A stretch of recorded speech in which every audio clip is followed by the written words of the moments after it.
Good morning, good morning, good morning everybody. सभी को नमस्कार। आई होप कि आप सभी क्लास स्टार्ट हो गई है, आप मुझे देख पा रहे हैं, सुन पा रहे हैं। तो एक बार कमेंट करके बता देंगे कि क्या आपकी क्लास शुरू हुई है। हाँ, एक सेकंड रुकना यार। कमेंट।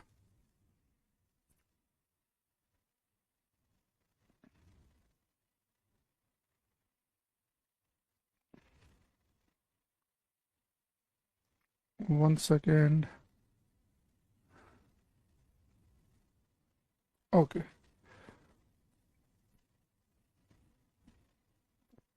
बादल, मणिभूषण, भानु। एक बच्चा कह रहा है कि जी केमिस्ट्री क्लास कब शुरू होगी। बेटा केमिस्ट्री ना काजल मैम पढ़ाएंगे आपको। तो मैम बताएंगे कब पढ़ाएंगे, तो हो सकता है कि कुछ बायो की क्लास जब हो जाएंगी उनकी तो तब केमिस्ट्री पढ़ाएं, है ना। तो अभी तो उनकी बायो क्लास चली रही है मैम की, और मैम की भी आज 6th क्लास होगी, मेरे भी 5-6 क्लास हो गई है ना। तो मैडम से पूछना है बात ये। और आपको बता ही रखा है इंट्रोडक्शन में कि मैडम ने कि बायो और केमिस्ट्री मैम ही पढ़ाएंगे, तो आपको वहीं पूछना चाहिए और वो हो जाएगी। पहले बायो पढ़ लो, एक साथ ही सारे सब्जेक्ट पढ़ लोगे, है ना।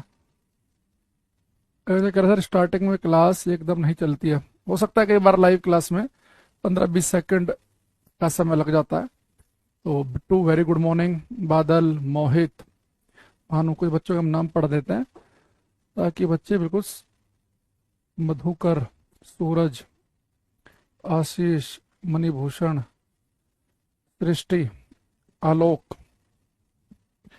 आशु, सभी को नमस्कार। Anil ji very good morning. तो बेटा सबसे पहले मैं क्या करूंगा, जो आपको कल पढ़ाया था उससे जुड़ा हुआ 1-2 क्वेश्चन पूछेंगे, तब हम आगे की तरफ बढ़ेंगे, है ना। तो सबसे पहले आपके सामने क्वेश्चन है ये क्वेश्चन पढ़ो और 4-5 सेकंड का समय लेकर ध्यान से क्वेश्चन करना है। करना बेटा ये। इसने कहा है कि the area under A speed time graph is represented by the unit. चाल समय ग्राफ के अंतर्गत क्षेत्रफल को किस इकाई द्वारा दर्शाया जाता है। 4 ऑप्शन आपके सामने। पहले क्वेश्चन का नंबर लिखेंगे और उसके आगे ABCD लिखेंगे। सब बच्चे करेंगे ट्राई। करो, नितेश, जया, सूरज, अनिल, ललित, सब करो बेटा ये। सबको दिख रहा है क्वेश्चन ये। बसंता का एक आंसर आया हमारे पास में, सबसे पहले गलत है, जो कि शुरुआत की खराब होगी भाई आज तो है। बोनी खराब हो गई। बोनी समझते हो तुम? दिन का सबसे पहले जो हमने देखो, बोनी फिर खराब हो गई। जय ने भी गलत कर दिया। बीबी नायडू ने सही किया है। साजू क्वेश्चन कर रहा बेटा, ठीक है। सूरज, बिट्टू, इनका भी गलत है। पूरी क्लास में अभी तक एक बच्चे का सही है। मणिभूषण का भी गलत, मधुकर का भी गलत। दोबारा पढ़ो, जितने बच्चों का मैं नाम गलत बोल रहा हूं ना दोबारा पढ़ेंगे बेटा। इसने कहा है कि एरिया अंडर ए स्पीड टाइम ग्राफ। तो मुझे एक चीज बताओ, कल मैंने आपको क्या बताया था कि अगर आपके पास में स्पीड और टाइम का ग्राफ हो, तो रुकेश बिल्कुल सही बता रहे हैं। तो बेटा स्पीड और टाइम का अगर ग्राफ आपके पास है तो स्पीड टाइम के ग्राफ के अंदर का एरिया बेटा आपको क्या देता है, एरिया अंडर ए स्पीड टाइम ग्राफ। तो स्पीड टाइम ग्राफ के अंदर का एरिया तो बेटा आपको डिस्टेंस, दूरी देता है। डिस्टेंस, दूरी। और दूरी किस में नापते हैं, मीटर में। ए ऑप्शन सही है इसका। बहुत सारे बच्चे क्या कर रहे हैं, बी पे टिक लगा रहे हैं। वो क्या कर रहे हैं, वो जैसे ही देख रहे हैं एरिया, कह रहे भाई साहब एरिया तो मीटर स्क्वायर में होता है। बेटा एरिया मीटर स्क्वायर में पता कब होता है, अगर आपकी लंबाई भी आप मीटर में नाप रहे हो, चौड़ाई भी मीटर में नाप रहे हो, तो एरिया आपका आएगा मीटर स्क्वायर में। लेकिन बेटा स्पीड टाइम का जो ग्राफ है ना, स्पीड टाइम के ग्राफ में आपका, आप चौड़ाई नाप रहे हैं स्पीड मीटर पर सेकंड में, मीटर पर सेकंड, और ये नाप रहे हैं बेटा टाइम को नाप रहे हैं सेकंड में। जब इनकी मल्टीप्लाई करेंगे ना, मीटर पर सेकंड की सेकंड में मल्टीप्लाई करेंगे तो खाली मीटर ही बचता है। तो आप एक बात समझो ना, आप सबसे पहले समझो कि उसने पूछा क्या। उसने पूछा हमारे से कि एरिया अंडर ए स्पीड टाइम ग्राफ। तो हम सभी को पता है कि स्पीड और टाइम का जो ग्राफ है उसके अंदर का जो क्षेत्रफल है, उसके अंदर का जो एरिया है, वो तो हमें डिस्टेंस देता है।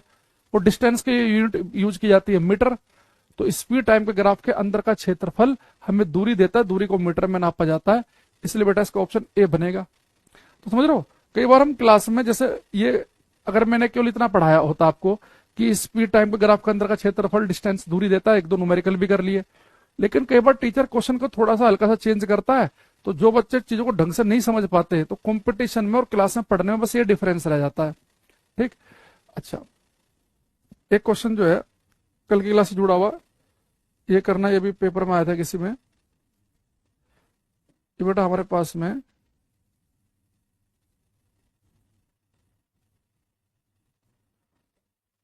स्पीड और टाइम का हमारे पास में ग्राफ है। यहाँ लिखा है स्पीड चाल, यहाँ पे लिखा है टाइम समय,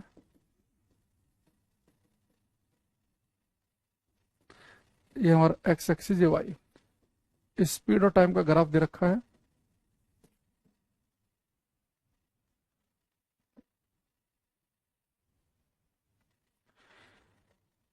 ये बेटा यहाँ पे 0 सेकेंड, ये है 10 second,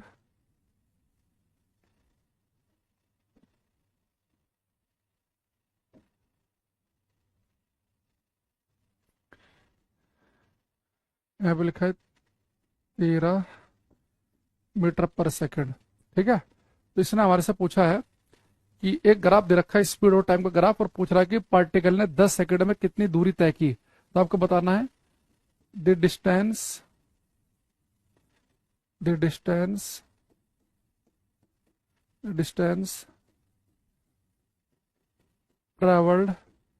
the distance travelled by particle in 10 second. बेटा एक कण है, एक पार्टिकल है, उसका स्पीड और टाइम का ग्राफ आपको दे रखा है। आपको बताना है कि इसके द्वारा 10 सेकंड में चली गई दूरी कितनी है। ऑप्शन में आपको दे रहा हूं 130 मीटर, 65 मीटर,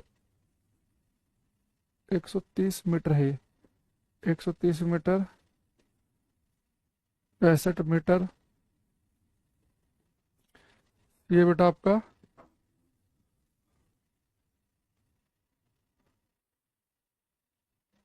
64 मीटर,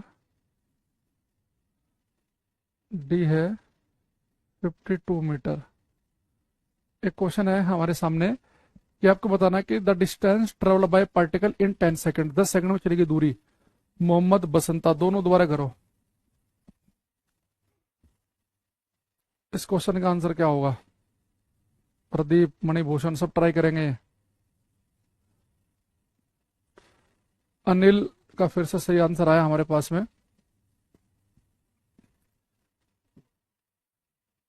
देखो बेटा एक बात आप समझ नहीं पा रहे हो, आपको स्पीड और टाइम का ग्राफ दिया है, तो मैंने कहा था कि स्पीड और टाइम का ग्राफ अगर आपके पास में हो तो उसके अंदर का एरिया निकाल लो। तो यहाँ पे देखना, तो बेटा हमारे पास में ये दे रखा है, तो 10 सेकंड में चलेगी दूरी बतानी है, तो 0 सेकंड ही है, 10 सेकंड ही है। और हमारे पास बेटा ग्राफ दे रखा है ये, तो बेटा इस ग्राफ के अगर आप अंदर का एरिया निकालोगे तो एरिया तो ये आएगा ना, ये एरिया आएगा, ये एरिया, ये। तो मुझे एक चीज बताओ, जब बेटा आप इस ग्राफ के अंदर का एरिया निकालोगे तो भाई ये एरिया किस चीज का है? बेटा ये एरिया जो है ये किसी रेक्टेंगल, आयत नहीं है, ये ना ये स्क्वायर है, ये बेटा एक ट्रायंगल, त्रिभुज बन रहा है। तो त्रिभुज के अंदर का एरिया निकालना आपको। जय का भी ठीक है, तो आपको निकालना बेटा area under the curve, area under the curve. तो बेटा जो कर्व आपको दिख रही है इसके अंदर का जो एरिया दिख रहा है वो तो बेटा किसका एरिया दिख रहा है? त्रिभुज का। और त्रिभुज का एरिया होता है 1/2 बेस इंटू हाइट, 1/2 आधार गुणा ऊंचाई। तो बेटा बेस आधार कितना है इसका?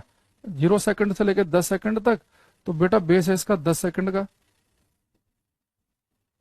और हाइट कितनी है बेटा इसकी? यहां से लेकर यहां तक की, तो हाइट कितनी है आपको दिख रही है? 13 मीटर पर सेकंड। सोल्व करेंगे इसे हम, 2 से कट करेंगे, 2 पंजे 10, 13 पंजे 65, तो बेटा 65 मीटर आएगा, 65। तो 20 का करेक्ट आंसर है। बहुत सारे बच्चे सीधे क्या कर दे रहे हैं कि ये लंबाई कितनी है 10 सेकंड की, और ये जो बेटा ऊंचाई है वो कितनी है 13। आप सबसे पहले देखो कि जब आपको स्पीड और टाइम का ग्राफ दे रखा हो उसके अंदर जो कर्व है, उस कर्व ने जो एरिया बेटा उसके अंदर बन रहा है वो किसका एरिया है? वो त्रिभुज का एरिया है, वो स्क्वायर का एरिया है, या वो किसी रेक्टेंगल का एरिया है? तो आपने देखना एरिया अंडर द कर्व निकालना है। तो मुझे इस ग्राफ में जो कर्व दे रखी है उस कर्व के अंदर का क्षेत्रफल तो त्रिभुज का क्षेत्रफल है।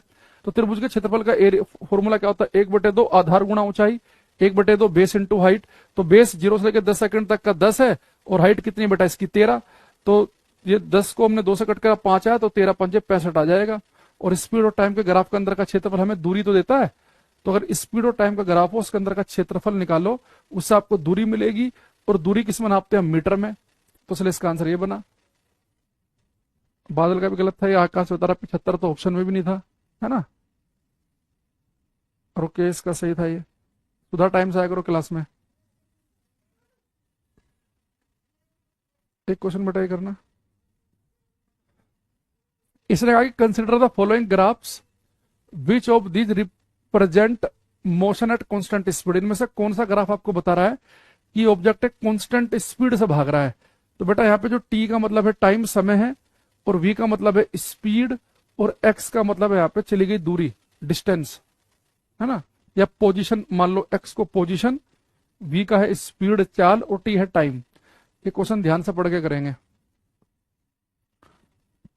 बेटा, लेट नहीं होना है। आज तो ऐसे भी क्लास 11:15 से कराया मैंने ये, क्योंकि इससे पहले वाली क्लास मेरी 11 बजे तक होती है, तो फिर मेरे आराम से पीडीएफ वीडीएफ सेट करने में टाइम लगता है।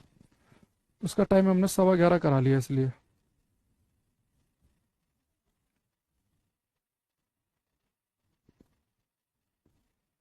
करो सभी ये।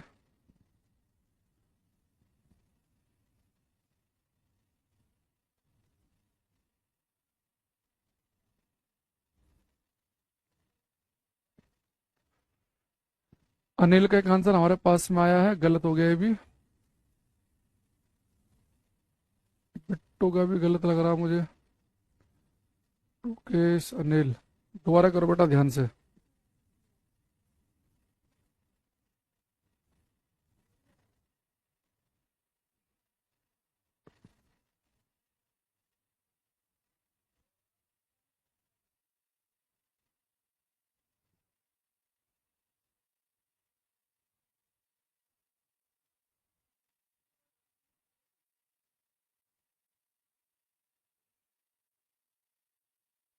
देखो बेटा, बहुत सारे बच्चों का गलत है। बसंत, जय, अरुण, कुछ आंसर आ रहे हैं मेरे पास, बीबी नायडू के।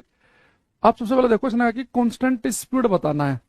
आप सबसे पहले बेटा, आपको मैंने बताया था कि समझने के लिए हम क्या करते हैं, किसी ग्राफ को उस पर आप 2 पॉइंट ले लो।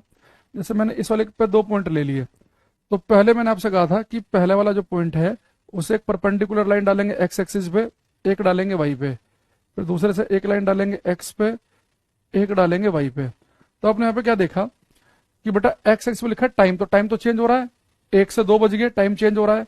और वाई पे लिखा है स्पीड, स्पीड भी चेंज हो रही है ना, 2 पॉइंट दिख रहे हैं। यानी 1 बजे अगर स्पीड आपकी 50 किलोमीटर पर घंटा थी, तो 2 बजे स्पीड आपकी बदल गई। तो बेटा यहाँ तो आपकी स्पीड चेंज हो रही है, तो ये तो कांस्टेंट स्पीड का ग्राफ नहीं है। यानी जिस ऑप्शन में 2 लिखा है वो तो हमारा आंसर हो ही नहीं सकता भाई। उसने कहा कि स्पीड होनी चाहिए कांस्टेंट, नियत चाल का मतलब है कि स्पीड वेरी नहीं करनी चाहिए। तो according to option, according to graph 2, speed is changing with time, तो ऑप्शन बी जो है हमारा आंसर नहीं हो सकता। अच्छा, अब आते हैं बेटा फोर्थ पे। इस पर आप देखो, ये 2 पॉइंट लो आप इस पे। तो पहले पॉइंट से एक लाइन डालो एक्स एक्सिस पे, एक डालो वाई पे, एक डाली परपेंडिकुलर एक्स पे, एक डाली वाई पे। तो हमने क्या देखा कि बेटा टाइम तो चेंज हो रहा है, 1 से 2 बज गए, लेकिन यहाँ तो एक ही पॉइंट है, स्पीड नहीं बदल रही। तो 1 बजे स्पीड अगर 50 किलोमीटर पर घंटा थी, तो 2 बजे भी 50 ही है। तो यानी कि ये जो ग्राफ है कांस्टेंट स्पीड का है, यानी फोर्थ तो हमारे आंसर में होना ही होना चाहिए। तो एक तो बेटा फोर्थ यहाँ पे लिखा है, और एक फोर्थ यहाँ लिखा है। अच्छा, सी भी हमारा आंसर नहीं हो सकता, क्योंकि इसमें 2 लिख दिया, तो 2 तो आंसर नहीं है। अब जो खाली 4 है कि अब ए को भी देख लो, 1 को भी चेक करो। अगर आप 1 को बेटा बड़े ध्यान से देखेंगे, यहाँ देखो, इस पर आप 2 पॉइंट ले लो। तो पहले एक लाइन एक्स एक्सिस पे परपेंडिकुलर, एक वाई पे, एक एक्स पे, एक वाई पे। तो आपने एक चीज देखी भाई, टाइम बदल रहा है, पोजीशन भी बदल रही है। आप 1 बजे अपने घर पे थे, 2 बजे स्कूल में पहुंच गए, तो टाइम के साथ पोजीशन बदल रही है। यानी ये ग्राफ किसका है, मोशन का, और ये बिल्कुल स्ट्रेट लाइन है। तो ग्राफ अगर बेटा मोशन का हो, तो इसका मतलब ये है कि अगर ये ग्राफ मोशन का है और स्ट्रेट लाइन है, तो हमने क्या बताया था, यूनिफॉर्म मोशन होगा, कांस्टेंट स्पीड होगा। तो बेटा समय के साथ पोजीशन बदले, यानी कि वस्तु चल रही है। बस समय बदल रहा है, आप भी चल रहे हैं, समय के साथ पोजीशन बदल रही है, यानी कि वस्तु मोशन में है। और ग्राफ स्ट्रेट लाइन यानी कि कांस्टेंट, तो यानी कि ये भी कांस्टेंट स्पीड का ग्राफ है, ये भी कांस्टेंट स्पीड का ग्राफ है। तो आंसर होगा हमारा 1 और 4। ये बच्चा कह रहा डेफिनेशन लिखा दिया करो। भाई जिसकी जरूरत होगी उसके लिखाएंगे डेफिनेशन, ऐसे कोई डेफिनेशन है ही नहीं जो हमने ना लिखवाई हो। तो इसका आंसर बनेगा हमारा डी ऑप्शन। तो बहुत सारे बच्चे क्या कर रहे हैं, इसका आंसर केवल ए दे रहे हैं, क्योंकि ए ऑप्शन ना, वो ए वाला जो है वो तो हमें साफ साफ दिख ही रहा है कि भाई टाइम चेंज हो रहा है, स्पीड नहीं बदल रही। तो 1 बजे भी आपकी स्पीड वही थी, 2 बजे भी, तो ये तो समझना बहुत आसान है कि भाई स्पीड कांस्टेंट है। पर ये भी तो मैंने आपको बताया था पहली क्लास में कि अगर समय के साथ पोजीशन बदले यानी कि आप मोशन में हैं, एक्स का मतलब मैंने पोजीशन बताया शुरू में ही कि एक्स का मतलब है पोजीशन, तो समय के साथ में पोजीशन बदल रही है, तो समय बदला, स्थिति बदल रही है, तो मोशन में है, और स्ट्रेट लाइन है यानी कि यूनिफॉर्म मोशन है, एक समान गति है। तो आंसर क्या बनेगा इसका, यानी फर्स्ट और फोर्थ दोनों वाले ठीक थे हमारे। एक क्वेश्चन ये करो,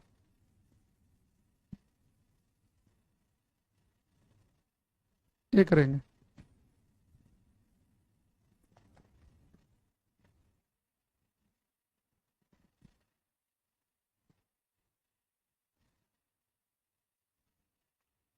देखा, टाइम से आया करो। और रोहित हर क्लास क्या करो भाई, और हाथ में पेन रखा करो। ये कोई रॉकेट साइंस नहीं है, ये सारी बातें बता रखी हैं पहले ही, सबसे पहली क्लास में सबसे पहला ग्राफ बता रखा है। चलती क्लास में मुंह उठा के आओगे तो नहीं आएगा कुछ समझ में, और उसकी कोई जिम्मेदारी भी नहीं है कि जब मन करा क्लास में चले आए।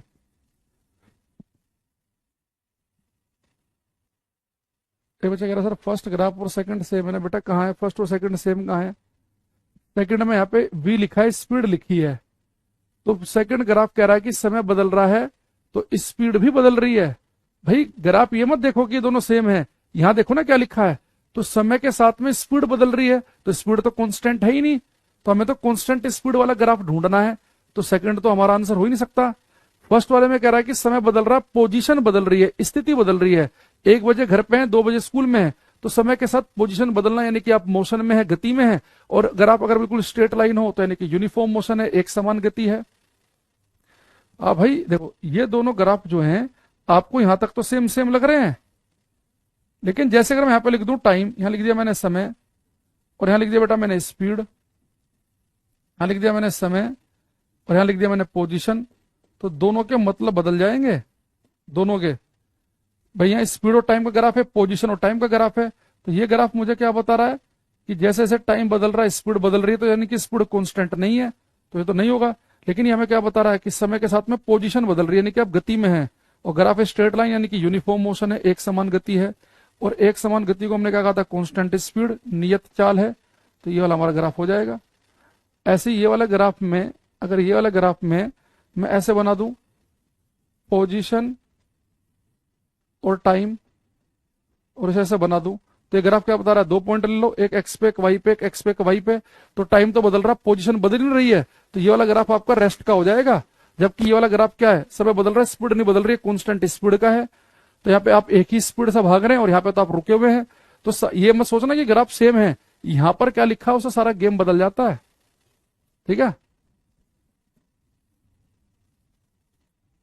तो ये सारे ग्राफ, इनमें से बेटा एक भी ऐसा ग्राफ नहीं है जो हमने पहले डिस्कस ना कर रखा हो। दिक्कत क्या है कि आप लोग ना पेन चलाते नहीं हो, आप लोग नोट्स नहीं बनाते खुद से, आप मोबाइल चला के केवल सुनते हो वीडियो को, मोबाइल चलाया सुन ली वीडियो, कोई फायदा नहीं है ऐसे पढ़ने से, जीरो।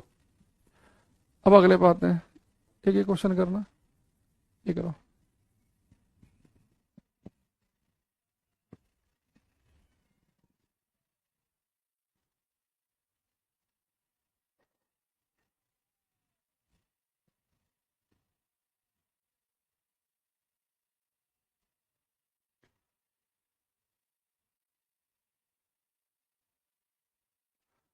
प्रजापति आ गया समझ में बेटा ये? और जय तुम दोनों को जो दिक्कत थी तुम दोनों को,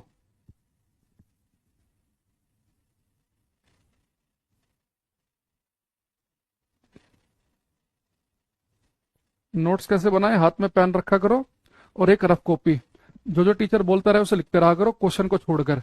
ये क्वेश्चन पीएनजी से देख लिया करो बाद में, ठीक है, लेकिन जो भी आपको लिखवाया जाए पीडीएफ के अलावा वो सब कुछ लिखना है अपने हाथ से, रनिंग हैंड में। कोई बहुत सुंदर नोट्स बनाने की जरूरत नहीं है। अगर आप इस क्वेश्चन को बड़े ध्यान से देखेंगे, रंजे का एक आंसर मेरे पास में आ गया। इसने कहा कि 2 cars A and B race each other, 2 कारें ए और बी एक दूसरे से रेस लगाती है। बहुत बढ़िया, रेस लगाओ जी। Car A run for 2 minutes at a speed of 7.5 kilometre per hour. Car A है बेटा 2 मिनट चलती है 7.5 की स्पीड से, फिर रेस्ट करती है 56 मिनट, और अगेन कार 2 मिनट चलती है 7.5 की स्पीड से। कह रहा है कि एवरेज स्पीड बताओ कार की क्या होगी। तो बेटा पहले कार 2 मिनट चली, फिर 56 मिनट का रेस्ट लिया, फिर 2 मिनट चली। अब यहाँ पे कह रहा है कि एवरेज स्पीड बतानी है क्या होगी। तो बेटा आप सभी को मैंने बताया था कि एवरेज स्पीड का बेसिक फॉर्मूला होता है कुल दूरी बटे कुल समय, total distance upon total time.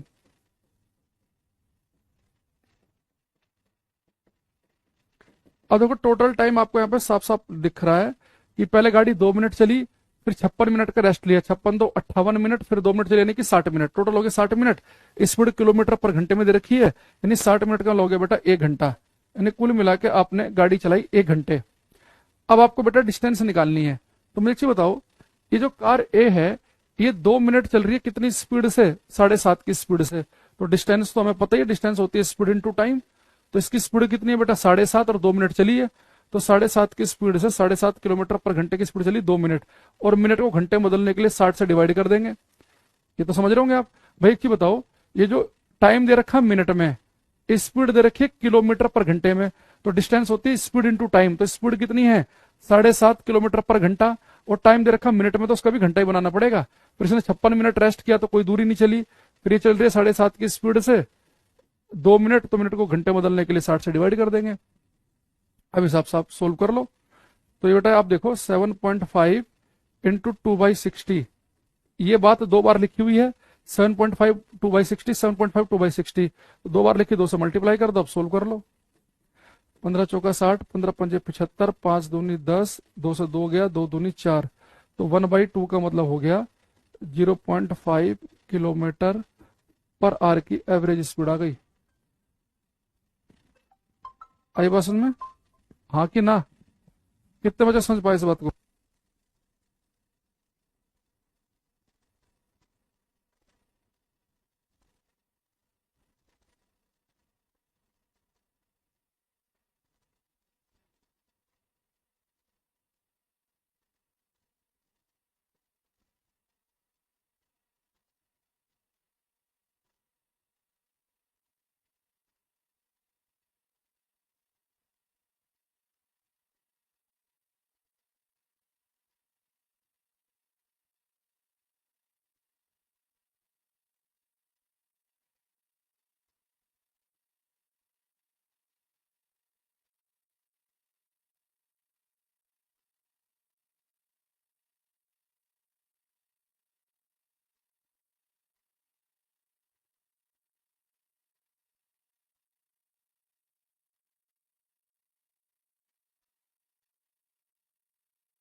हम्म, अब देखो ये भी हो गया।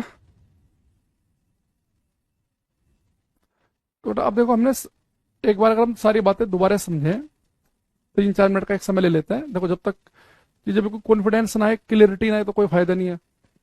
एक बात हमने पढ़ी कि भाई अगर कोई ऑब्जेक्ट भाग रहा है तो कितना तेज चल रहा है ना, वो कितना तेजी से भाग रहा है वो हमें पता कैसे चलेगा? आप उसकी स्पीड चेक कर लो।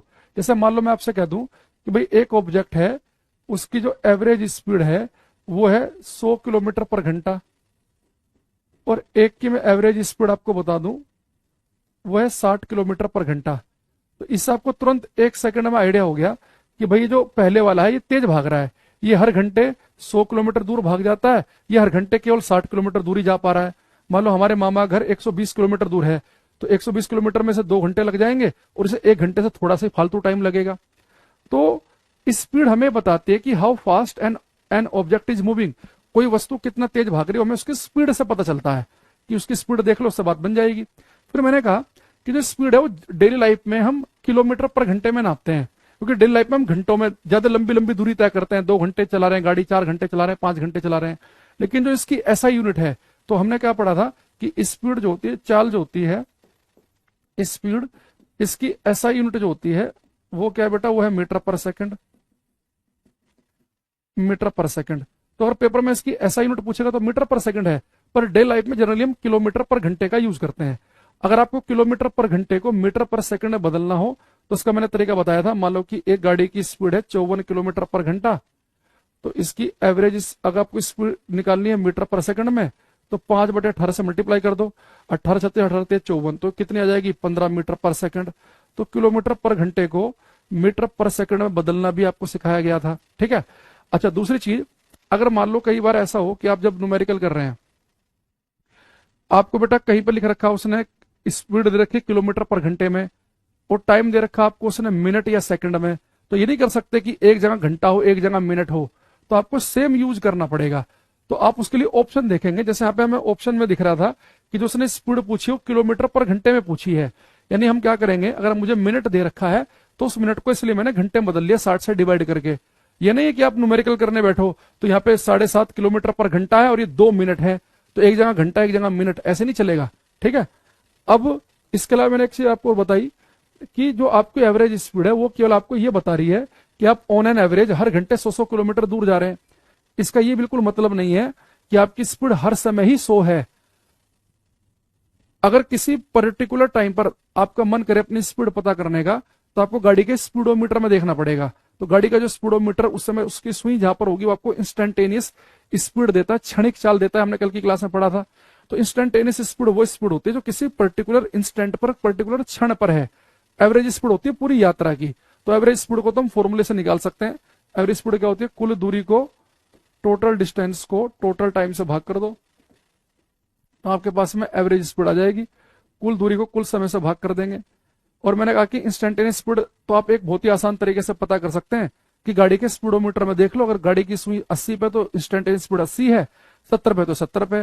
अच्छा, इंस्टेंटेनियस स्पीड और एवरेज स्पीड दोनों एक ही होंगी अगर गाड़ी कांस्टेंट स्पीड से भाग रही हो।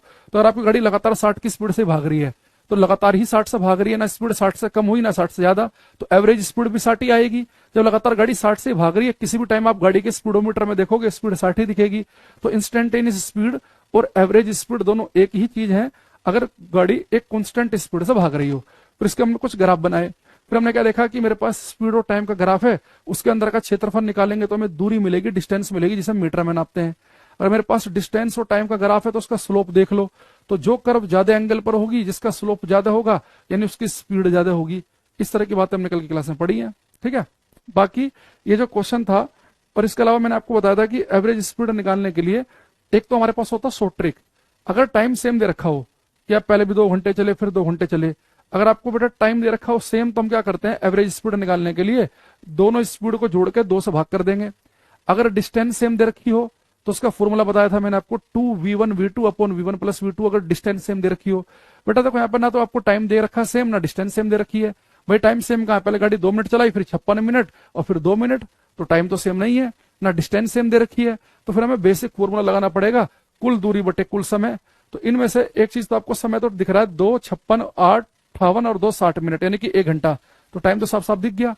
अब मुझे निकालनी है दूरी। तो दूरी कैसे निकलती है, स्पीड इंटू टाइम से।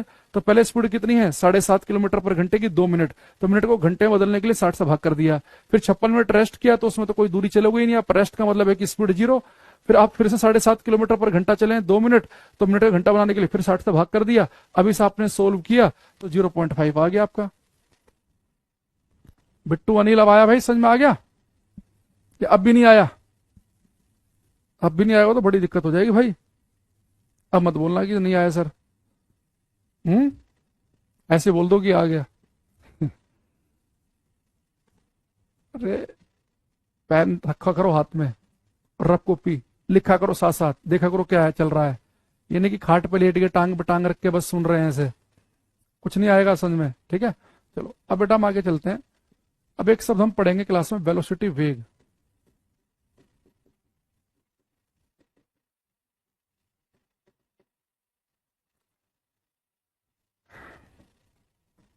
अच्छा, जनरली नॉर्मली कई बार बच्चे करते क्या है, वो 9th 10th में साइंस पढ़ चुके होते हैं, कुछ धुरंधर तो 11th 12th में भी पढ़ चुके होते हैं, लेकिन उन्हें तब भी स्पीड और वेलोसिटी के बीच का अंतर डिफरेंस भी नहीं पता होता। वो मान के चलते हैं कि स्पीड बोलना, वेलोसिटी, वेग बोलना एक ही बात है।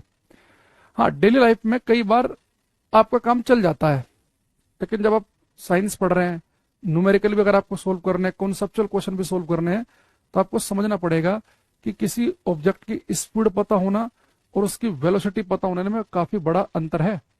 तो ध्यान समझना। देखो बेटा, अगर आपको मैं ये कह दूं कि एक बच्चा है, इसका लास्ट में नाम देखते हैं, इसका नाम है अनिल। तो मैं कह दूं कि भाई जो अनिल है, ये बाइक चला रहा है 90 किलोमीटर पर आवर की रफ्तार से। तो अनिल बाइक चला रहा है, उसकी जो रफ्तार है, लोकल लैंग्वेज यूज कर रहा हूं मैं, रफ्तार, वो है 90 किलोमीटर पर घंटा। तो इससे आपको क्या पता चल रहा है कि अनिल जिस बाइक पे बैठा है, वो बाइक हर घंटे 90 किलोमीटर दूर जा रही है, 90 किलोमीटर पर घंटे की रफ्तार से गाड़ी चला रहा है।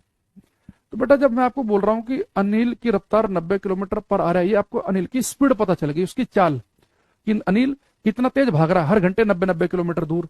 तो आपके दिमाग में एक फोटो बन रहा होगा, जहां पे भी आपका शहर होगा, जहां पे आप रहते होंगे, यार 90 किलोमीटर की स्पीड से गाड़ी चला रहा है, यानी 1 घंटे के बाद उस शहर में पहुंच गया होगा, 2 घंटे के बाद वहां पहुंच गया होगा, 3 के बाद वहां। लेकिन अगर मैं आपसे बोल दूं कि हमारी क्लास में एक बच्चा है बिट्टू,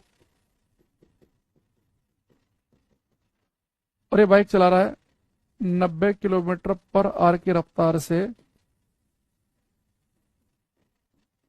दिल्ली मेरठ एक्सप्रेसवे पे, ठीक है, यानी इसका मतलब ये है, दिल्ली मेरठ एक्सप्रेसवे का मतलब ये है कि दिल्ली से मेरठ की तरफ जा रहा है ये। तो अब देखो, मुझे यहाँ पे भी रफ्तार पता चल रही है बिट्टू की, कि बिट्टू हर घंटे 90 किलोमीटर दूर जा रहा है। लेकिन यहाँ पे मुझे बिट्टू की डायरेक्शन भी पता है कि बिट्टू 90 किलोमीटर पर घंटे की रफ्तार से आ रहा है दिल्ली से मेरठ की तरफ को। तो मुझे यहाँ पे दो बातें पता है, कि बिट्टू हर घंटे 90 किलोमीटर जा रहा है, और मुझे पता है कि दिल्ली से मेरठ की तरफ को जा रहा है, यानी कि बिट्टू जो है 1 घंटे के बाद मेरठ तो पार कर चुका ही होगा, क्योंकि दिल्ली से मेरठ लगभग लगभग 60 किलोमीटर है। यानी कि जो बिट्टू है, ये लगभग लगभग खतौली के आसपास पहुंच गया होगा। अगर मुझे पता चल गया कि 2 घंटे हो गए बिट्टू को बाइक चलाते हुए, तो मैं यहाँ बता दूंगा कि बिट्टू को भाई 2 घंटे हो गए, यानी कि बिट्टू जो है ये रुड़की के आसपास पहुंच गया होगा। तो यहाँ पे मुझे अगर मुझे केवल लेकिन इस वाले केस में मुझे कुछ नहीं पता, बस ये पता कि अनिल 90 किलोमीटर पर घंटे की रफ्तार से बाइक चला रहा है, कहाँ चला रहा है, कहाँ पहुंचेगा, ये नहीं पता। तो अगर आपको बेटा किसी वस्तु की स्पीड के साथ साथ में उसके डायरेक्शन भी पता चल जाए, तो यानी कि अब आपको उसकी वेलोसिटी, उसका वेग पता है। तो जब किसी वस्तु की हमें स्पीड, चाल पता होती है, तो हमें केवल इतनी जानकारी है कि वस्तु कितना तेज भाग रही है, जब हमें उसकी स्पीड पता है। लेकिन जब हमें उसकी वेलोसिटी पता है, तो हमें पता है कि वो कितना तेज भाग रही है, तो पता ही है, पर साथ में किस दिशा में भाग रही है ये भी पता है। यानी वेलोसिटी के दो कंपोनेंट हैं। किसी वस्तु की वेलोसिटी पता होने का मतलब यह है कि आपको उसकी स्पीड भी पता है और उसके डायरेक्शन भी। तो बेटा, किसी वस्तु का जो वेग है वो होता है उसकी चाल के साथ में उसकी दिशा का भी पता होना। तो वेलोसिटी के दो कंपोनेंट बने, एक हुआ वेलोसिटी के दो कंपोनेंट हुए, एक स्पीड पता होना, एक उसकी डायरेक्शन पता होना। तो अगर मैं आपसे कह दूं कि कोई ए है, और ये जो ए है ये बाइक चला रहा है 20 मीटर पर सेकंड की स्पीड से, ठीक है, और आपसे बोल दूं कि 20 मीटर पर सेकंड की स्पीड से बाइक चला रहा है, ये चला रहा है दिल्ली से पानीपत की तरफ। तो मुझे इसकी वेलोसिटी पता है कि भाई इसकी जो गाड़ी है वो हर सेकंड 20 मीटर दूर जा रही है और दिल्ली से पानीपत की तरफ को जा रही है। तो अगर किसी वस्तु का वेग पता है, तो आपको उसकी स्पीड तो पता ही है, साथ में उसके डायरेक्शन भी पता है। अब यहां से मैं एक क्वेश्चन आपसे पूछूंगा, इसे थोड़ा सा ध्यान से बताएंगे, सोच कर सभी। क्वेश्चन बेटा मेरा आपसे ये है कि अगर कोई ऑब्जेक्ट, कोई वस्तु अगर एक कांस्टेंट स्पीड से चल रही है, एक वस्तु की स्पीड कांस्टेंट है, मान लो कि 60 किलोमीटर पर घंटा, अगर किसी वस्तु की स्पीड कांस्टेंट है, उसकी चाल नियत है, उसकी स्पीड नहीं बदल रही, अगर स्पीड कांस्टेंट है उस वस्तु की, तो क्या उसकी वेलोसिटी, उसका वेग भी कांस्टेंट होगा या नहीं होगा, ये आपको बताना है। अगर वस्तु की स्पीड कांस्टेंट है तो उसकी वेलोसिटी कांस्टेंट होगी कि नहीं, ये बताओ। गौरव करो बेटा ये। अगर किसी वस्तु की स्पीड कांस्टेंट है तो उसकी वेलोसिटी कांस्टेंट होगी या नहीं।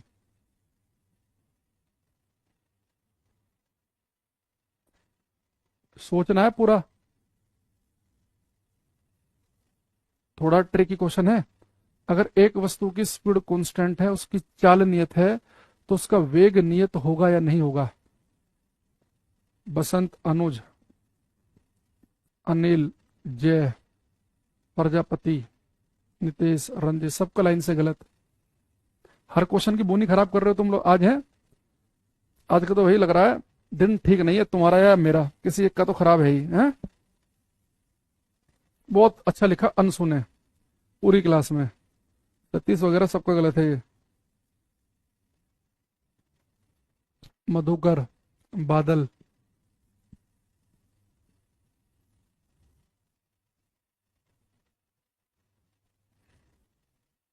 एक बच्चा कह रहा सर आपको मैन ऑफ द मैच का, अच्छा मैंने एक टेलीग्राम पे जुड़े हैं सही बच्चे मेरे, टेलीग्राम पे मैंने फोटो डाला था ना अभी। अभी एक टूर्नामेंट में खेल रहे हैं, उसमें पहला 2 मैच हो गए हैं, हमारी टीम अभी टेबल पे टॉप पे चल रही है, 2 में से 2 मैच जीते हम। बाकी हमारे ग्रुप में बाकी टीम में 2 में से 1 मैच जीती है, कोई 2 नहीं जीती है। तो सेकंड मैच में मैं खेला था, पहले में मैं था नहीं अवेलेबल, दूसरे हम गए, बढ़िया खेल रही थी टीम, 4 विकेट हमने ले लिए 3 ओवर के अंदर ही। मैन ऑफ द मैच का अवार्ड मिला एक शील्ड, एक बेस्ट बॉलर की, तो उसकी फोटो थी वो। खैर अब यहाँ पे आओ, जितने बच्चे कह रहे हैं कि सर अगर स्पीड कांस्टेंट है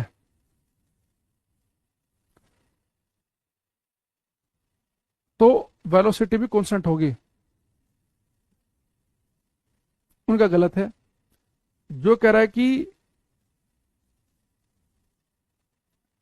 स्पीड कांस्टेंट है तो वेलोसिटी कांस्टेंट नहीं होगी, उनका भी गलत है। बेटा देखो, मैंने आपसे पूछा कि एक ऑब्जेक्ट की स्पीड कांस्टेंट है, अगर स्पीड कांस्टेंट हो तो वेलोसिटी कांस्टेंट होगी या नहीं होगी?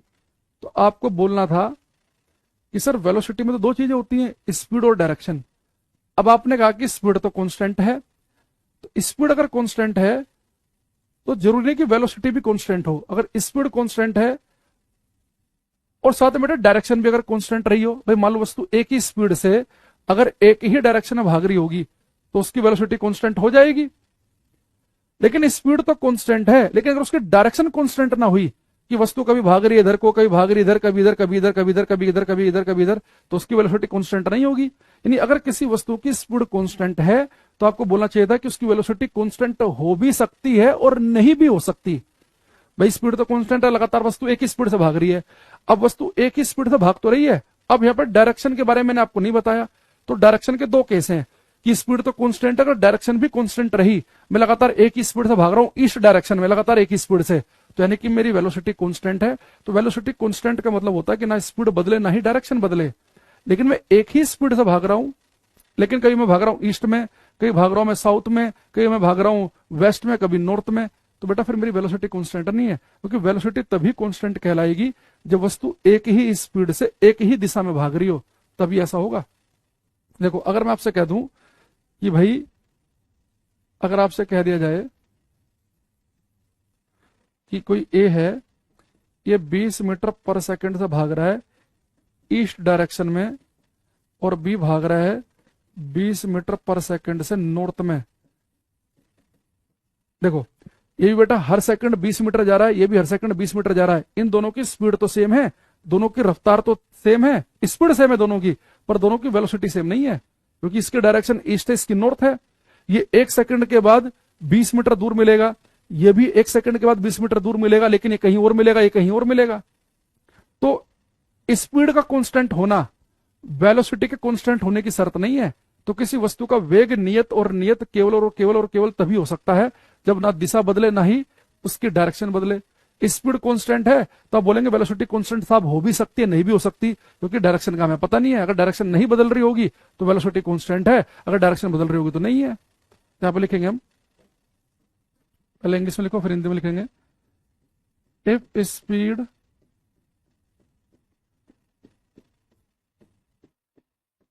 of an object, if speed of an object is constant, then its velocity may or may not be constant। Hindi में लिखेंगे, यदि किसी वस्तु की चाल नियत है, यदि किसी वस्तु की चाल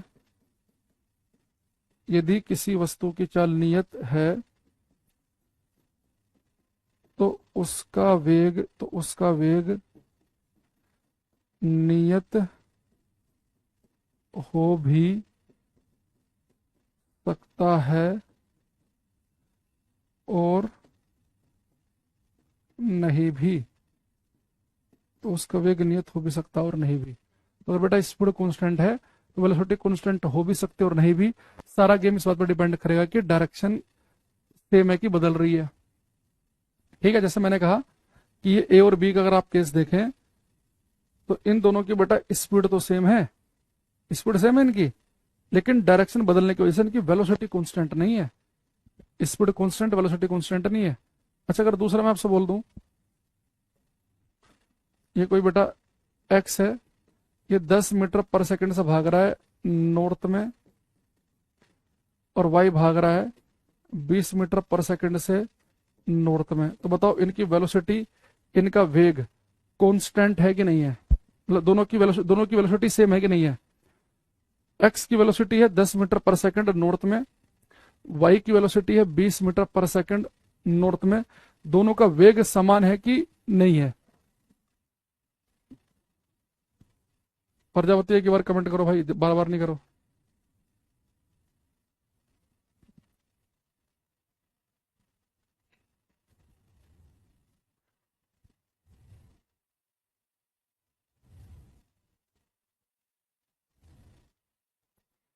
बिट्टू का सही आया एकदम।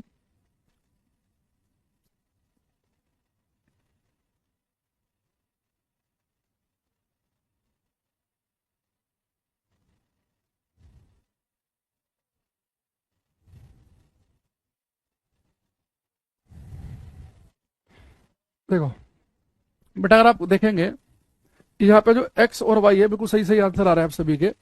एक्स और वाई ये दोनों बेटा सेम डायरेक्शन भाग रहे हैं, नॉर्थ में भाग रहे हैं, लेकिन एक की स्पीड है 10, एक की है कितनी 20।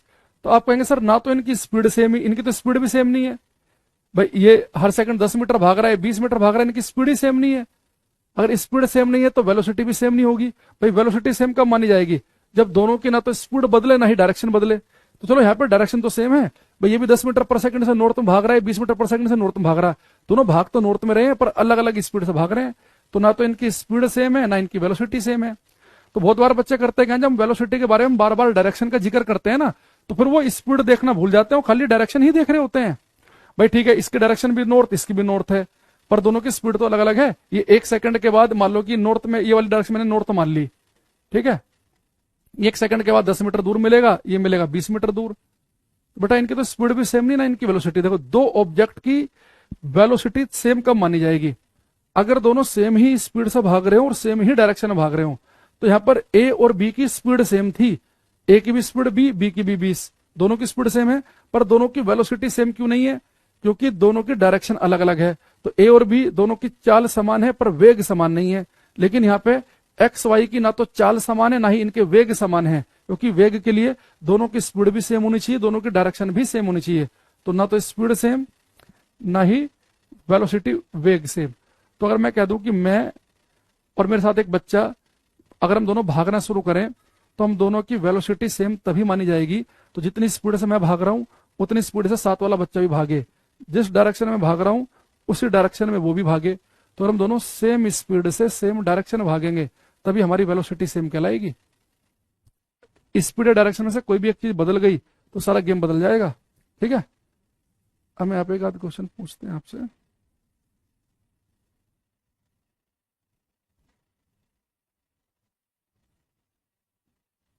ये करना बेटा क्वेश्चन।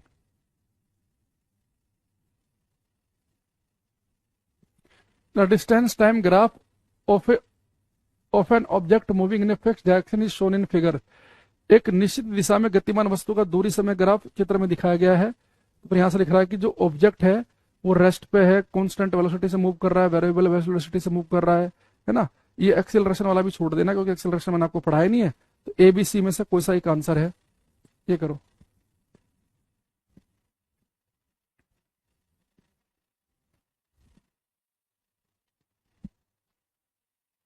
अमृत, अंशु, रंजय, अंशु, करो बेटा ये।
हम्म कुछ ऐसा मेरे पास में आ रहा है, देखो बेटा इसने आके डिस्टेंस टाइम का एक ग्राफ दे रखा है। अगर आप इस ग्राफ को बड़े ध्यान से देखो, 2 पॉइंट ले लो। पहले पॉइंट से एक लाइन एक्स पे एक वाई पे, बेटा टाइम चेंज हो रहा है और चली गई दूरी भी चेंज हो रही है। 1 से 2 बज गए और चली गई दूरी भी चेंज हो गई, है ना। तो समय के साथ आपके द्वारा चली गई दूरी चेंज हो रही है। तो मान लो कि 1 बजे तक आप घर तक पे थे, 2 बजे स्कूल पहुंच गए, यानी कि आप मोशन में है। अब मोशन में है, ग्राफ स्ट्रेट लाइन है कि यूनिफॉर्म मोशन है, कांस्टेंट स्पीड का ग्राफ है ये। तो बेटा ग्राफ किसका है? कांस्टेंट स्पीड का। आपकी स्पीड नहीं बदल रही, कांस्टेंट स्पीड का ग्राफ है। लेकिन बेटा साथ में से देखो उसने क्या लिख रखा है कि ऑब्जेक्ट जो मूव कर रहा है ना वो फिक्स डायरेक्शन में मूव कर रहा है, यानी कि स्पीड तो कांस्टेंट है ही, साथ में बेटा आपकी डायरेक्शन भी कांस्टेंट है, आपकी डायरेक्शन भी चेंज नहीं कर रही। वो मुझे कहां से पता चला? यहां से। यानी एक ऑब्जेक्ट एक फिक्स डायरेक्शन में भाग रहा है, उसकी डायरेक्शन चेंज नहीं कर रही और उसकी स्पीड तो चेंज हो ही नहीं रही है, क्योंकि वो बेटा समय चेंज हो रहा है तो चली गई दूरी भी चेंज हो रही है, यानी कि ऑब्जेक्ट मोशन में है और ग्राफ स्ट्रेट लाइन है। तो मैंने कहा था कि अगर ग्राफ जो है डिस्टेंस और टाइम का ग्राफ हो या पोजीशन और टाइम का ग्राफ हो, तो बेटा समय के साथ में अगर आपकी पोजीशन, आपके द्वारा चली गई दूरी चेंज हो रही है, यानी कि आप मोशन में है, और स्ट्रेट लाइन ग्राफ है यानी कि आप यूनिफॉर्म मोशन है, कांस्टेंट स्पीड। तो बेटा ना आपकी स्पीड बदल रही ना ही आपकी डायरेक्शन बदल रही, यानी ऑब्जेक्ट कैसे मूव कर रहा है? कांस्टेंट वेलोसिटी के साथ मूव कर रहा है। अगर वो फिक्स डायरेक्शन यहां पर ना लिखता तो फिर तो मैं ये कहता कि भाई कांस्टेंट स्पीड का ग्राफ है। भाई आप एक ही स्पीड से ऐसे तो भाग सकते हैं, कभी इधर भाग रहे हैं, कभी इधर भाग रहे हैं, कभी इधर भाग रहे हैं, आप एक ही स्पीड से सर्कल पे भी भाग सकते हैं। तो अब स्पीड भी कांस्टेंट और डायरेक्शन भी कांस्टेंट, तो यानी कि ग्राफ किसका बन गया? कांस्टेंट वेलोसिटी का, नियत वेग का ग्राफ है ये।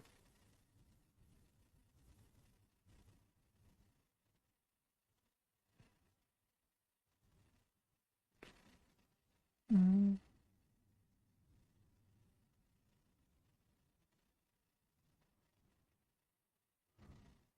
समझ में आया? देखो मैंने आपको क्या बताया था कि भाई वेलोसिटी जो है, वेग जो है, वेलोसिटी, वेलोसिटी के 2 कंपोनेंट होते हैं। अगर किसी वस्तु का मुझे वेग पता है तो मुझे उसकी स्पीड भी पता होनी चाहिए और उसकी डायरेक्शन भी। अब उसने कहा है, अब बेटा देखो, अगर कोई ऑब्जेक्ट की वेलोसिटी कांस्टेंट है तो ऐसा केवल तभी हो सकता है जब उसकी स्पीड भी ना बदले, उसकी डायरेक्शन भी ना बदले। तो उस ग्राफ में कहा कि ऑब्जेक्ट एक फिक्स डायरेक्शन में भाग रहा है, यानी कि डायरेक्शन तो उसकी चेंज नहीं हो रही, और ग्राफ से हमें पता चला कि उसकी स्पीड भी नहीं बदल रही। तो ना तो स्पीड बदल रही ना ही डायरेक्शन बदल रही है, यानी ऑब्जेक्ट किस में है? कांस्टेंट वेलोसिटी से मूव कर रहा है, नियत वेग से चल रहा है। ये बात समझ में आई भाई? कांस्टेंट वेलोसिटी शब्द का मैंने क्यों यूज किया? हम्म अमृत, अंशु बेटा बार बार कमेंट नहीं करना, एक एक है ना। अगर एक क्वेश्चन का बार बार कमेंट आएगा ना, पूरा कमेंट बॉक्स भर जाएगा एक ही बच्चे के कमेंट से।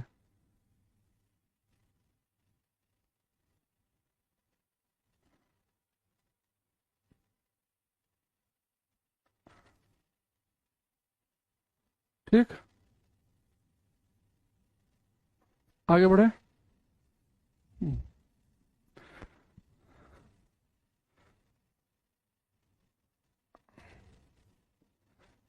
अब बेटा मेरे सामने एक मैं ग्राफ बना रहा हूं।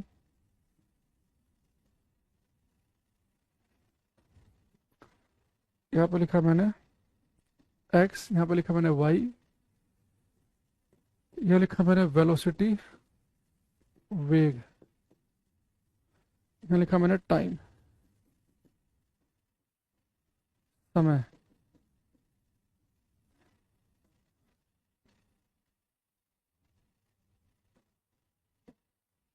ये ग्राफ बेटा हमें क्या जानकारी दे रहा है?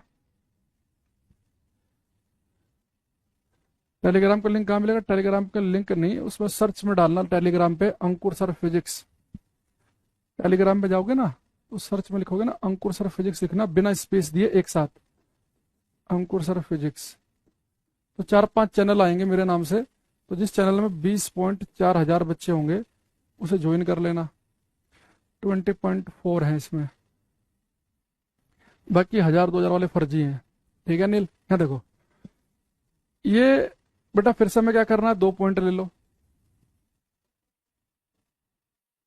एक लाइन एक्स पे, एक वाई पे, एक परपेंडिकुलर एक्स पे और एक पूरी वाई पे। तो आपने क्या देखा, समय तो बदल गया, वेलोसिटी नहीं बदल रही।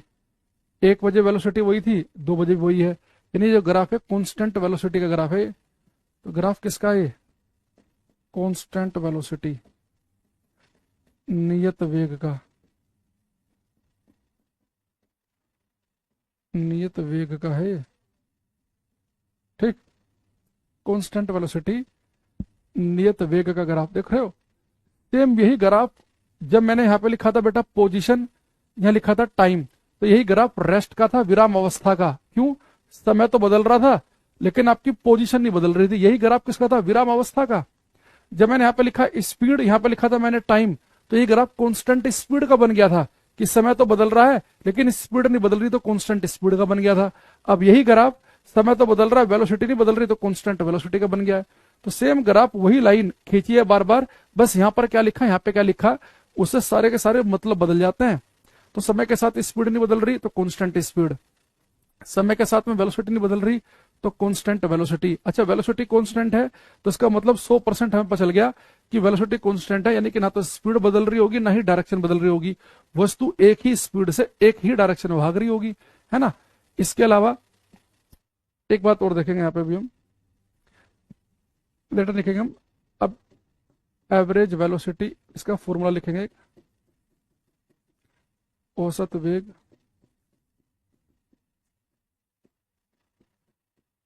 एवरेज वेलोसिटी बस लिखते हैं बेटा। जैसे हमने एवरेज स्पीड निकाला था कुल दूरी बटे कुल समय से, तो अगर आपको स्पीड निकालनी हो तो टोटल डिस्टेंस को फॉर्मूले से टोटल टाइम को डिवाइड करना पड़ेगा। एवरेज वेलोसिटी होती है बेटा total displacement upon total time, कुल विस्थापन बटे कुल समय। इसमें होता है डिस्प्लेसमेंट अपॉन टाइम, कुल विस्थापन बटे कुल समय। वेलोसिटी के लिए v, डिस्प्लेसमेंट के लिए मैंने s बताया था, टाइम के लिए t। अब सब बच्चे 1 से 3 सेकंड के अंदर बताएंगे कि वेलोसिटी जो है स्केलर क्वांटिटी है कि वेक्टर है, ये अदिश राशि है कि सदिश। स्केलर में डालूं कि वेक्टर में डालूं इसे मैं? प्रजापति, निर्मल, बताओ भाई किस में डाला जाए इसे? वेलोसिटी को स्केलर में डाला जाए कि वेक्टर में?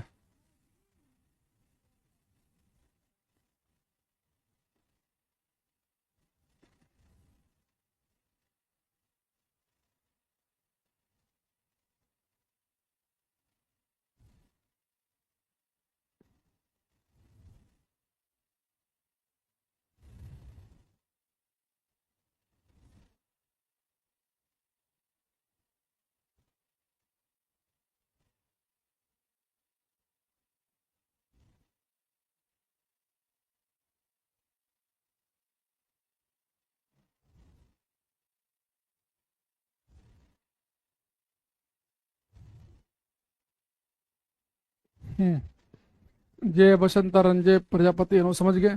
देखो इसमें प्रजापति का गंदा आंसर आया, बाकी सबका ठीक, बाकी इसने ठीक कर दिया। बेटा अभी अगर आपको कुछ भी दिमाग में नहीं आ रहा था, लेकिन आप एक हल्का सा आइडिया तो यहाँ पे ले ही सकते थे। भाई वेलोसिटी में क्या होता है कि आपको स्पीड भी पता हो, डायरेक्शन भी, तो डायरेक्शन है यानी कि वेक्टर क्वांटिटी हो सकती है। हालांकि डायरेक्शन है तो जरूरी नहीं है कि 100% डायरेक्शन देखते ही आप ये मतलब मान लेना कि भाई वेक्टर होगी होगी। जैसे मैंने करंट पढ़ाया तो करंट में डायरेक्शन तो होती है लेकिन तब भी वो स्केलर है।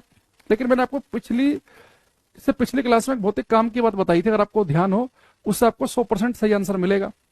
मैंने कहा था बेटा किसी फॉर्मूले में फिजिक्स में अगर एक चीज लिखी हो ऊपर, एक लिखी हो नीचे, या दोनों की दोनों मल्टीप्लाई में हो,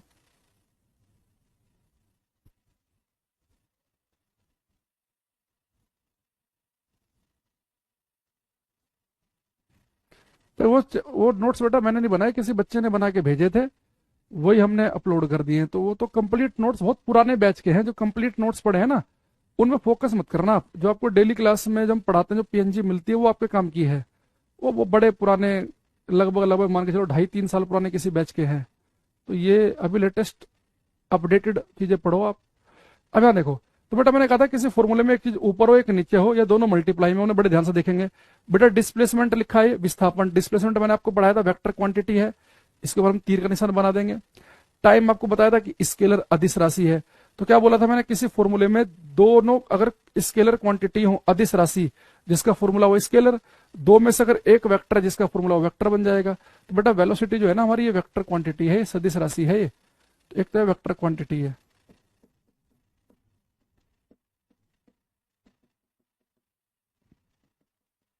ये वेक्टर है ये। डायरेक्शन इंपॉर्टेंट रोल प्ले करेगी। दूसरा, अगर आप इसकी एसआई यूनिट निकालो, इसका मात्रक निकालो, तो डिस्प्लेसमेंट को नापते हैं मीटर में, टाइम को नापते हैं सेकंड में। तो बेटा चाहे स्पीड लो चाहे वेलोसिटी लो, दोनों की एसआई यूनिट सेम है, मीटर पर सेकंड। ठीक है। तो स्पीड जो है उसे मीटर पर सेकंड में नापते हैं, और वेलोसिटी को भी हम किस में नापते हैं बेटा, मीटर पर सेकंड में। स्पीड स्केलर क्वांटिटी है और वेलोसिटी वेक्टर क्वांटिटी है ना। अच्छा, दूसरी चीज, बेटा वेलोसिटी वेक्टर है तो यहाँ डायरेक्शन इंपॉर्टेंट है। अगर मैं आपसे एक बात मैंने जो आपको पहले बताई थी, फिर उसे देखो रिलेट करूंगा।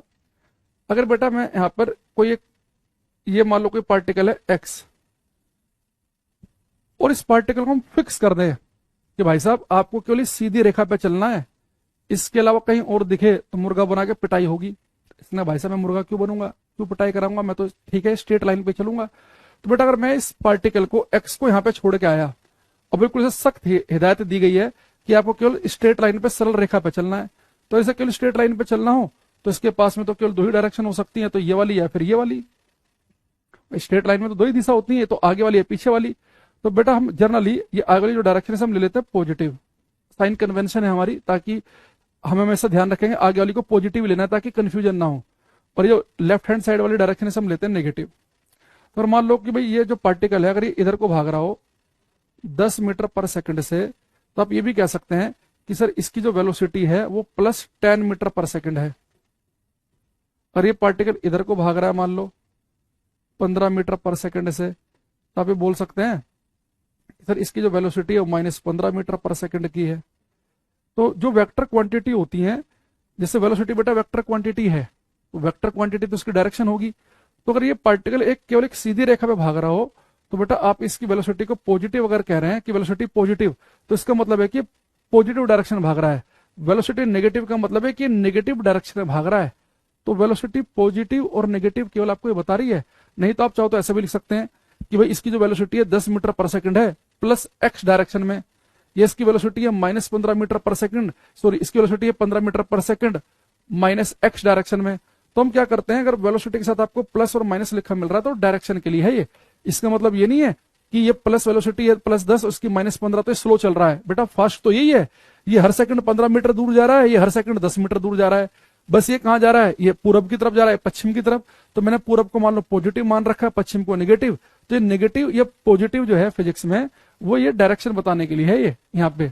तो वेग के साथ में अगर आपको प्लस माइनस लिखा मिले तो केवल आपको दिशा बता रहा है कि ये पार्टिकल हर सेकंड 10 मीटर दूर जा रहा है, किधर को, प्लस डायरेक्शन में। ये हर सेकंड 15 मीटर दूर जा रहा है माइनस डायरेक्शन में। तो फास्ट तो यही है, कहीं आप माइनस देख के सोचो कि स्लो है ये, और ये स्लो है। बस ये इधर को भाग रहा है, इधर को भाग रहा है, इतना फर्क है। अब जैसे एक क्वेश्चन आया पेपर में, उसने कहा, मैं एग्जैक्ट देख लेता हूं क्या लिखा था उसमें।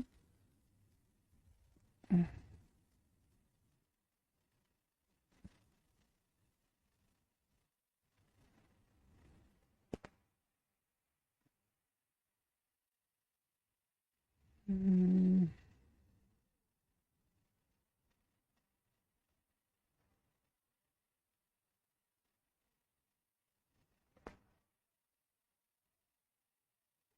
उसने लिखा बेटा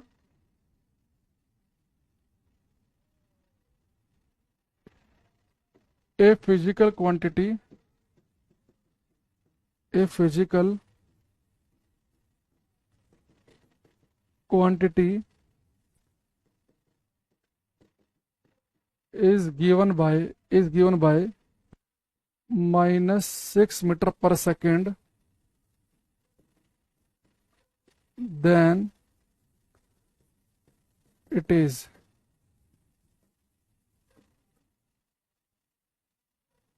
लिखा है पोजीशन, बे लिखा है डिस्टेंस दूरी, ये लिखा है स्पीड, डी लिखा है वेलोसिटी। इसने बेटा कि यदि एक भौतिक राशि -6 मीटर पर सेकंड हो तो भौतिक राशि क्या होगी। कह रहा है यदि एक भौतिक राशि -6 मीटर पर सेकंड है, यदि एक भौतिक राशि -6 मीटर पर सेकंड है तो वह होगी। बट अगर एक भौतिक राशि -6 मीटर पर सेकंड है तो क्या है, तो लिख रखा कि पोजीशन, स्थिति, दूरी, चाल, वेग। तो आप क्या बताएंगे। अगर किसी फिजिकल क्वांटिटी को -6 मीटर पर सेकंड से रिप्रेजेंट किया गया है तो क्या होगी। जय रंजय निर्मल, बहुत बढ़िया आंसर आया।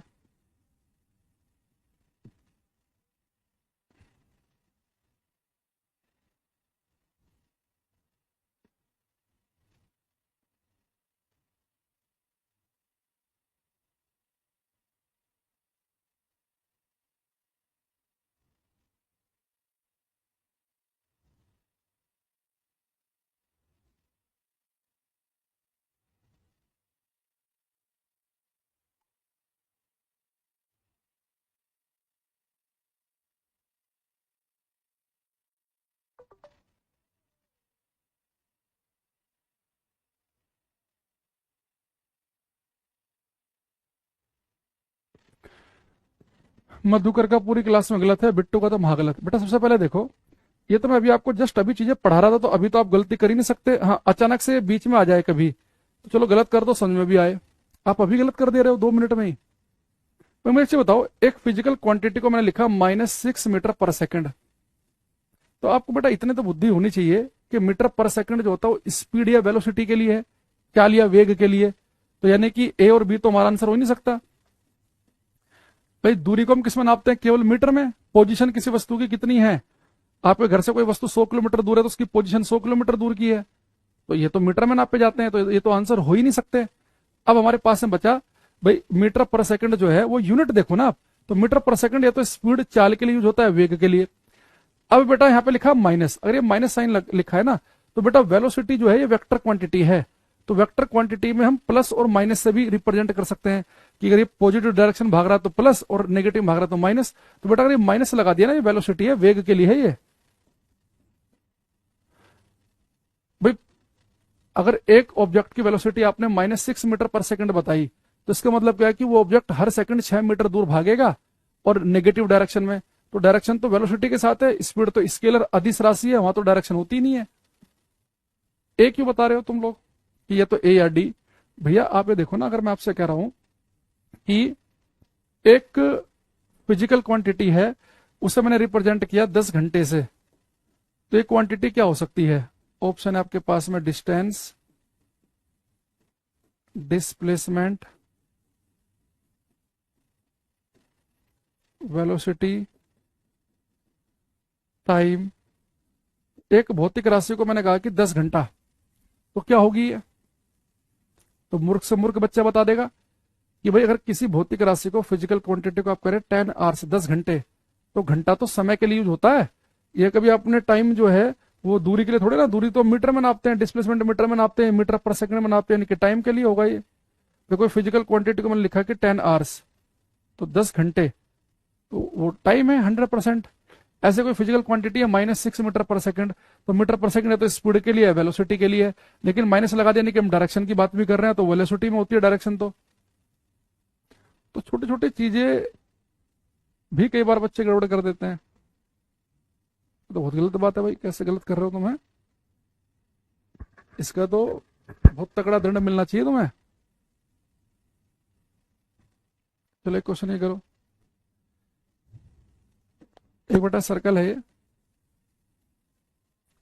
इस सर्कल के रेडियस है 21 मीटर। यहां से एक ऑब्जेक्ट ने चलना शुरू किया,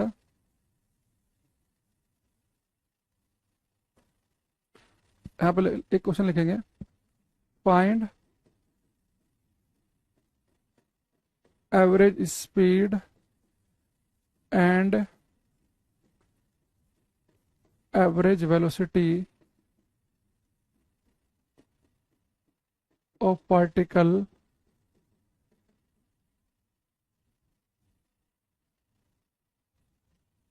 find average speed and average velocity of particle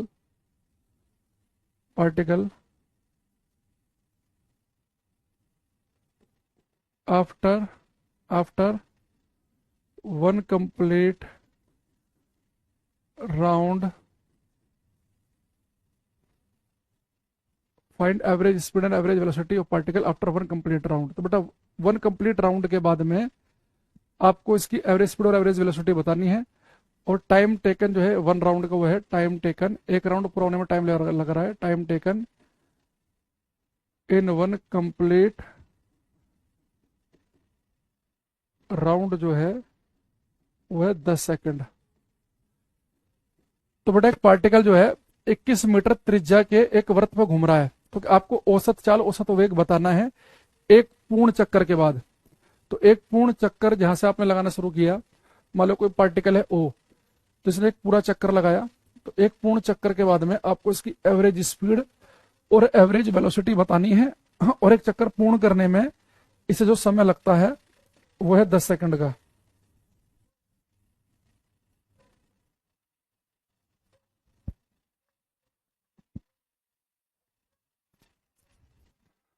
Anil का एक आंसर आया सबसे पहले हमारे पास।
हम्म। अरुण आकाश कुछ आंसर आ रहे हैं, देखो बेटा जब आप एवरेज स्पीड निकाल रहे हैं तो एवरेज स्पीड क्या होती है, कुल दूरी बटे कुल समय। तो एक कंप्लीट राउंड में कितनी दूरी चलेंगे आप, 2 पाई आर के बराबर, नीचे लिखा है समय। तो पाई की वैल्यू कितनी है, 22/7, आर कितना 21, टाइम कितना लगा 10, 7 14 7 21, तो 3 दूनी 6, तो 22 गुणा 6 बटे 10, तो 6 दूनी 12, आंसर 13 बटे 10, यानी कि एवरेज स्पीड तो सबकी ठीक है, 13.2 मीटर पर सेकंड की एवरेज स्पीड आ गई। अच्छा एवरेज वेलोसिटी बेटा क्या होती है, डिस्प्लेसमेंट अपॉन टाइम। एक कंप्लीट राउंड में टोटल डिस्प्लेसमेंट कितना होगा, 0, तो एवरेज वेलोसिटी उसकी बेटा 0 है। एवरेज स्पीड कितनी, 13 मीटर पर सेकंड, और एवरेज वेलोसिटी औसत वेग कितना, 0। तो 26.4 जिसका है उसका गलत है, 1320 जिसका आया उसका गलत है। ठीक है, तो आज के लिए हम इतना ही रखते हैं, बाकी कल की क्लास में थोड़ा सा और बता के हम करेंगे एक्सेलरेशन त्वरण। तो जब एक्सेलरेशन भी हो जाएगा राजपाल, हमने इंट्रोडक्शन क्लास में बता रखा है सिलेबस कब तक पूरा होगा, तो ये फालतू बीच में कमेंटबाजी नहीं करनी, टाइम खराब करने वाली। तो एक बार एक्सेलरेशन भी हम पढ़ लेंगे, फिर हम आएंगे इक्वेशन ऑफ मोशन, गति के समीकरण पे, तो वहां से हम बढ़िया बढ़िया न्यूमेरिकल करने के लायक हो जाएंगे फिर। ठीक है, तो मिलते हैं कल। Bye, thank you everybody.